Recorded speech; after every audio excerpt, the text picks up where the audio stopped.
রাতের অন্ধকারে সীমান্ত অতিক্রম করে ভারতে প্রবেশের সময় এক বাংলাদেশি সহ এক ভারতীয় দালালকে আটক করল বিএসএফ। সঙ্গে আটক করা হয় ই-রিকশা চালককেও। আজ বিএসএফ এদের ধর্মনগর থানার পুলিশের হাতে তুলে দেয়। পরপর বাংলাদেশি আটকের ঘটনায় সীমান্তবর্তী এলাকাগুলোতে তীব্র আতঙ্ক বিরাজ করছে। সংবাদে বিস্তারিত বিবরণে জানা গেছে, গত 20 জানুয়ারি রাতের অন্ধকারের সুযোগ নিয়ে এক বাংলাদেশি যুবক ভারতে প্রবেশ করার সময় সীমান্তরক্ষী বাহিনীর হাতে ধরা পড়ে। ওই বাংলাদেশি যুবকের নাম হলো সৌমেন শেখ, বয়স 25, পিতা মৃত, শান্ত মিয়া, বাড়ি বাংলাদেশের নেত্রকোনা জেলার কাহিতল এলাকায়। বিএসএফ সূত্রে প্রাপ্ত সংবাদে জানা গেছে, গতকাল রাত আনুমানিক 8টা নাগাদ ধর্মনগর মহকুমার ভারত বাংলাদেশ সীমান্তবর্তী এলাকায় বাংলাদেশি যুবক সহ এক ভারতীয় দালাল ও ই-রিকশা চালককে আটক করা হয়। ভারতীয় দালালের নাম ইসলাম উদ্দিন, বয়স 23, পিতা নাসির আলী, বাড়ি ধর্মনগর মহকুমার পশ্চিম চন্দ্রপুর গ্রামের 3 নং ওয়ার্ডে। ই-রিকশা চালক রোজল মিয়া, বয়স 24, বাড়ি একই এলাকায়। ই-রিকশার নাম্বার DMCER 0084। তাদের আটক করার পর বিএসএফ বৈঠাংবাড়ি বিওপিতে নিয়ে যায়। বাংলাদেশি যুবককে তল্লাশি করে মোট 22,500 বাংলাদেশি টাকা উদ্ধার করা হয় বলে সংবাদে প্রকাশ। রাতভর টানা জিজ্ঞাসাবাদ শেষে আজ 21 জানুয়ারি বিএসএফ এদের ধর্মনগর পুলিশের হাতে তুলে দেয় বলে প্রাপ্ত সংবাদে জানা গেছে। ধর্মনগর থানার পুলিশ আগামীকাল এদের আদালতে প্রেরণ করবে। এদিকে ধর্মনগরে পরপর বাংলাদেশি আটকের ঘটনায় সংবাদে সীমান্তবর্তী এলাকাগুলোতে তীব্র আতঙ্ক বিরাজ করছে। সীমান্ত এলাকায় বসবাসকারীদের অভিযোগ, রাজ্য প্রশাসন এবং বিএসএফ এর কড়া নজরদারি নেই সীমান্তে।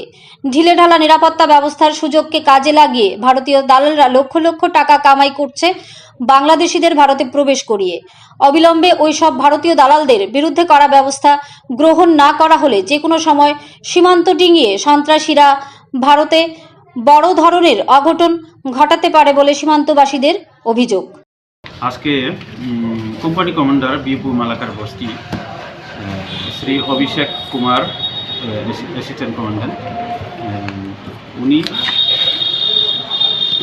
তার স্টাফদের সহযোগিতায় একটা বাংলাদেশি নাগরিক সুমন শেখ নামে একজন ব্যক্তিকে আটক করেছেন এবং একটা টুকটুক সহকারে আটক করেছেন। ওর সঙ্গে ইন্ডিয়ান টাউট ছিল ইসলাম উদ্দিন, রজল মিয়া।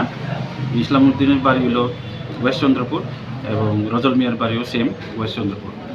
ওদেরকে আটক করে আমাদেরকে হ্যান্ডওভার করেছে।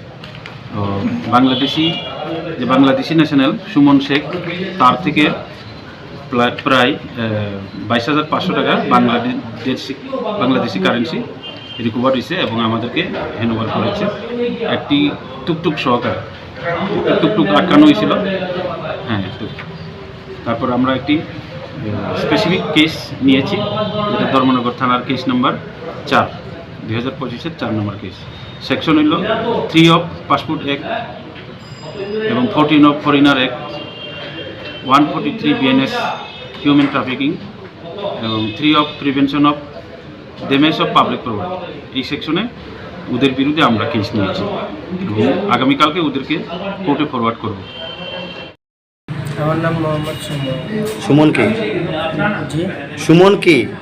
সুমন শেখ। আচ্ছা, বাড়ি কই? আমার অরিজিনাল বাড়ি সে মমিসিং। মমিসিং কোন জায়গা? মমিসিং নেত্রকোনা জেলা, থানা মদন। আর আমি বসবাস করতাম জুরি। বাংলাদেশ কোন জায়গার বাড়ি? বাংলাদেশ মমিসিং। মমিসিং বাড়ি? জি। আর মানে বাংলাদেশ জুরিত আর কি মৌলভীবাজার জেলা, এই জায়গায় ছোটো থাকতে বড় হয়েছে। আচ্ছা, কারণ বাংলাদেশে তো কোন নাই। ভারতে আইছো কেমনে? জি, ভারতে আইছো কেমনে? ভারতে দলালের মাধ্যমে আইছে। কবে আইছো? কালকে রাতে। কেমনে আইছো? ওই তো পারে। আর তার বেলা কেমনে পারিলা? তারপরে ওই যে বাংলাদেশের দলাল হ্যাঁ খাটিয়েছে। নাম কি তার? তার নাম বজরুল। আচ্ছা, আর তারা দুজন আসছিল, আরেকজনের নাম আমি জানি না। আচ্ছা, কত টাকা দিছো? এই তো দুয়ে পাঠিয়েছে 6,000 টাকা। মানে ইন্ডিয়া বাংলাদেশ মিলিয়ে 6,000 টাকা দিছো? না, বাংলাদেশের 6,000 টাকা। বাংলাদেশে 6,000 টাকা, ইন্ডিয়ার পার্টিটা কত দিচ্ছ? 3,000। 3,000, মানে টোটাল 9,000 টাকা দিছো? না, মোট 6,000। বাংলাদেশের দালালদের 3,000 আর ইন্ডিয়ার দালালদের 3,000 না নেই? জি। আর তারা তারা তারা তোমার কই থেকে নিছে লইছে? তারা পাইছো কোন জায়গা তুমি? ও মানে জায়গাটার নামটা আমি সঠিকটা জানি না। মানে এই জায়গায় বের আর ওই কতটুকু জায়গায় কথা। আচ্ছা, তো তুমি তারে তারে তারে কিভাবে চিনলাই? আমি তার আগে কোনো সময় দেখছি না, মানে ও তারা কথা কয়ে দিছে যদি তুমি সামনে যাও ওই দিক দিয়ে গেলে তুমি তারা পাইছো। আর আমি এর আগে তারা আমি দিই নাই। কে লাগে আইছো বাংলাদেশ থেকে কেন? এই তো যে কোনো একটা কাজ কাম পাইলে করতাম আর কি। তো বাংলাদেশ কাজ নাই নি? মানে এইদিকে মনে কাজ কাম নাই অতটা, আর মানুষও মনে মানে গালাধুলা করতো, মারপিট করতো। খেনে করা খেনে মারি দূর করতো। কোথাও তোমার না ইয়ে বাংলাদেশ তো এখন কাজে কাজ, সরকার পরিবর্তন, ভালো সরকার। বর্তমান সরকার ও ডক্টর বালা নানি তাই নিয়ে কত ভালো কাজ করে, ভালো করেন নানি। এখানে আমি কইতাম পারি আর কি।